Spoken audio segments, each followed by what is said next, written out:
Siapa pernah lihat film perang? Pernah lihat film perang nggak? Atau film action silat? Ya, katakanlah ada dua orang nih, ya kan? Wah, orang sakti, dua orang sakti nih, ya silat, ya, tanding ya. Sama-sama memang ini orang dua ini memang jagoan semua ya dunia persilatan.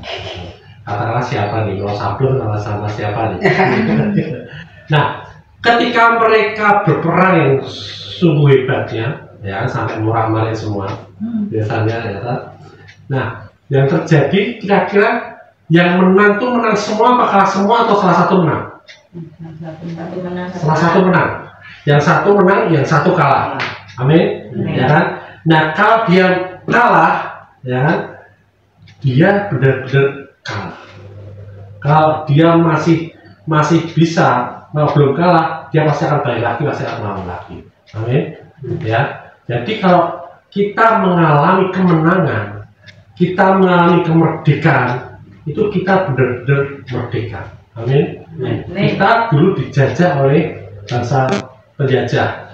Ketika kita dideklarasikan kita merdeka, hari ini kita merdeka dan kita sungguh-sungguh merdeka. Merdeka? Merdeka. Amin. Nah, kita baca di Yohanes 8 ayat 32. Dan kamu akan mengetahui kebenaran, dan kebenaran itu akan memerdekakan kamu. Amin. Dan kamu akan mengetahui kebenaran, dan kebenaran itu akan memerdekakan kamu. Kebenaran yang seperti apa kok bisa memerdekakan kita? Ya. Nah, lawan kita siapa? Iblis. Ya.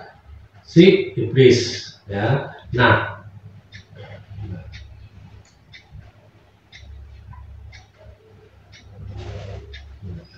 ya, coba minyaknya pada semua minyak sini.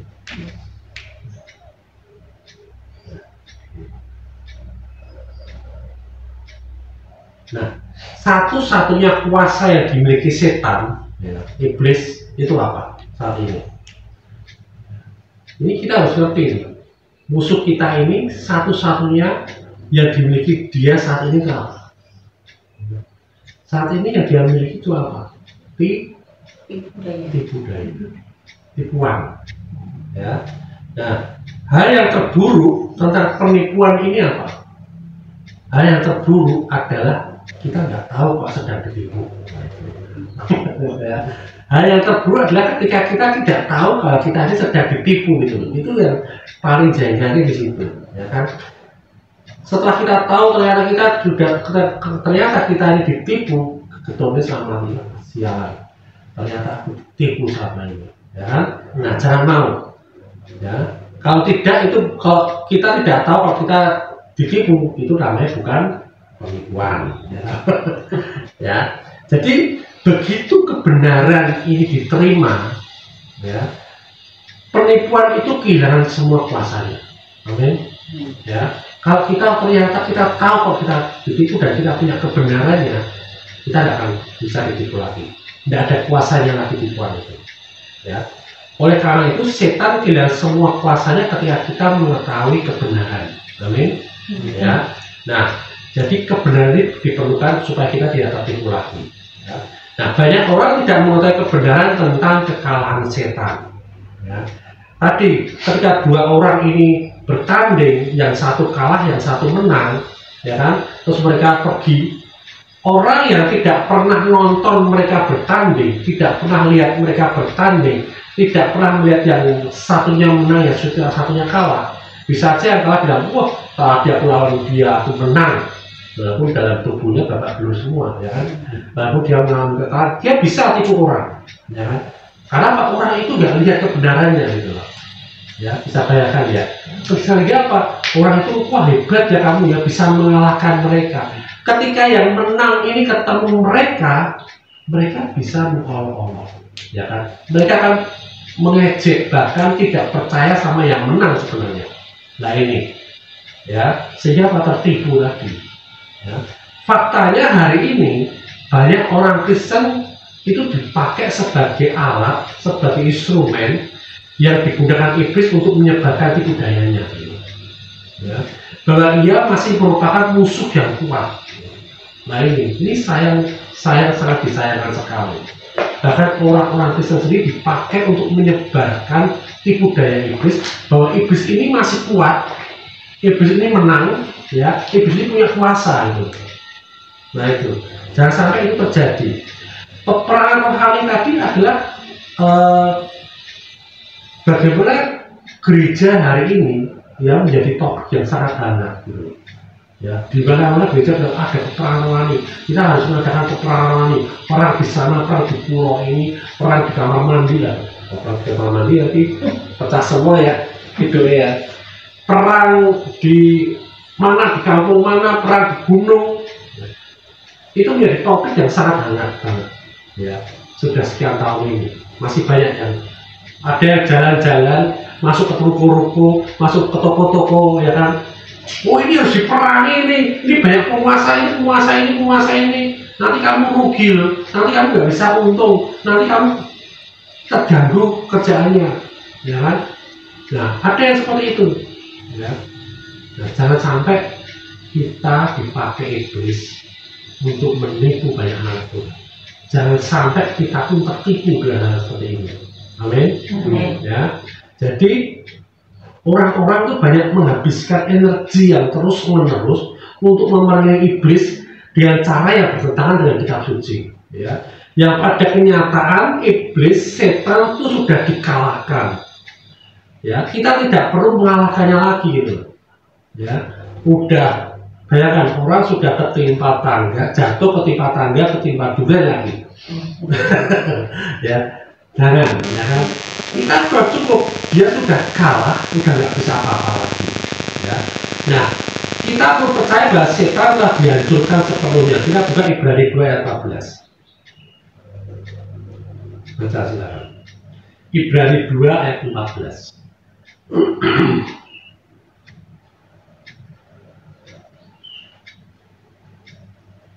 Karena anak-anak itu adalah anak-anak dari darah dan daging, maka ia juga menjadi sama dengan mereka dan mendapat bagian dalam keadaan mereka, supaya oleh kematiannya ia memusnahkan dia, yaitu iblis yang berkuasa atas maut.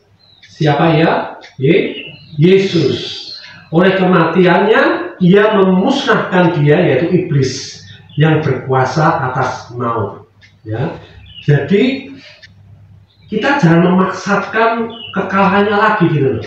Ya, kekalahan iblis itu. Karena dia sudah kalah gitu. Ya, sudah kalah kita bikin supaya dia kalah kan lucu gitu loh. Ya. Kita bekerja, kita menghabiskan energi kita untuk mengalahkan sesuatu yang sudah kalah. Ya, eman-eman seperti itu energinya, tetap lapar nanti. Ya, satu-satunya kekuatan yang dimilikinya adalah kekuatan untuk menipu.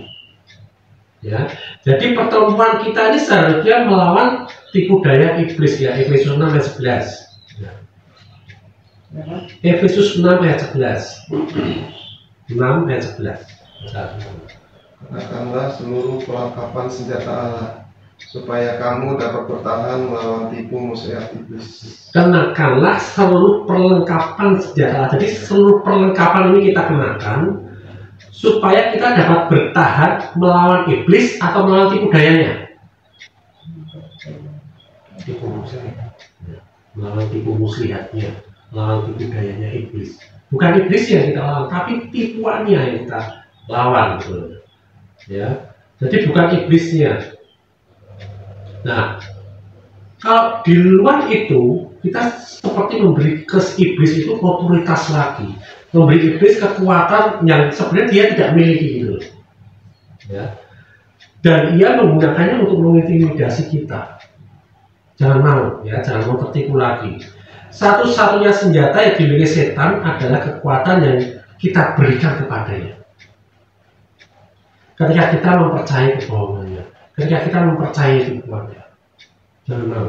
Jadi hari ini yang masih takut, jangan mau ditipu lagi. Amin. Ya.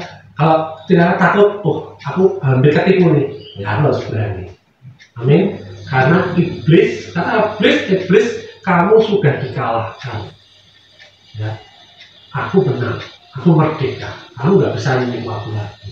Amin. Seperti itu. Jadi peperangan yang terjadi adalah dua musuh yang tak terkalahkan. Nah, yang tadi musuh yang sudah dikalahkan, peperangan berakhir, selesai, sudah dikalahkan. Ya.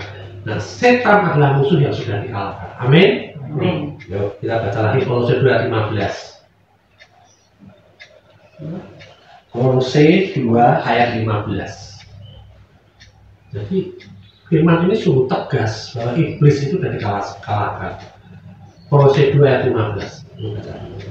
Ia telah melewati pemerintah-pemerintah dan penguasa dan menjadikan mereka tontonan umum dalam kemenangannya atas mereka. Amin. Amin. Ya, kalau sudah 15 mengatakan ia telah melewati, tapi melucuti, ya, melucuti tidak apa melewati, tapi dia melucuti. Itu adalah apa? Ia telah melucuti pemerintah-pemerintah dan penguasa-penguasa, ya, dan menjadikan mereka tontonan umum dalam kemenangannya atas mereka. Ya, ini kalau di bahasa aslinya melucuti seperti dia dirampok, dijarah. Jadi tidak cuma sekedar kalah, tapi ditelanjangi gitu.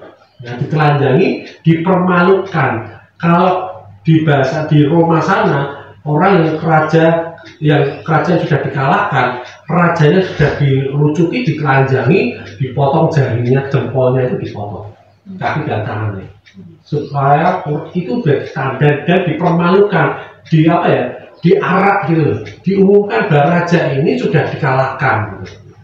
Jadi kalau sampai dia nanti suatu saat muncul bagian masih belum dikalahkan, orang akan mencemooh dia. Oh, kamu udah kalah, tidak bisa. Nah, mestinya kita ini seperti itu. Ketika iblis mau menipu kita, ya, ketika iblis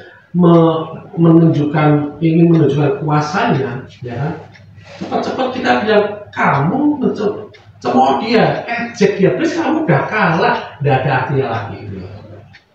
Permasalahanmu apapun sudah kalah di dalam oleh Tuhan. Ya. Karena segala permasalahan, pergumulan hidup, semuanya di balik itu semua adalah dalam iblis. Jangan begitu. Amin. Ya. Seperti itu. Jadi semua yang dia miliki sudah dilucuti. Nah, terus Wahyu 1 ayat 18.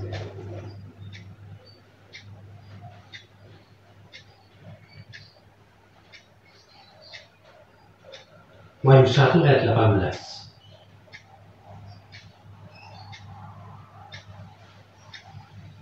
Dan yang hidup, aku telah mati, namun lihatlah, aku hidup sampai selama-lamanya, dan aku memang memegang segala kunci maut dan kerajaan maut. Amin. Yuk kita baca bersama-sama. Wahyu 1 ayat 18.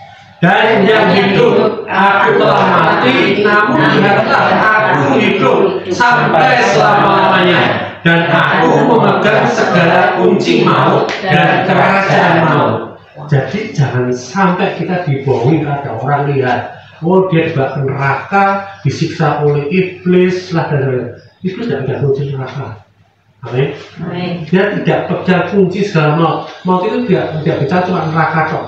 Maut itu bicara juga sakit penyakit, pergumulan hidup, apapun, kecelakaan, rancang-rancang kecelakaan iblis, itu semua maut. Dan dia tidak punya kuncinya. Amin. Kuncinya dari Tuhan.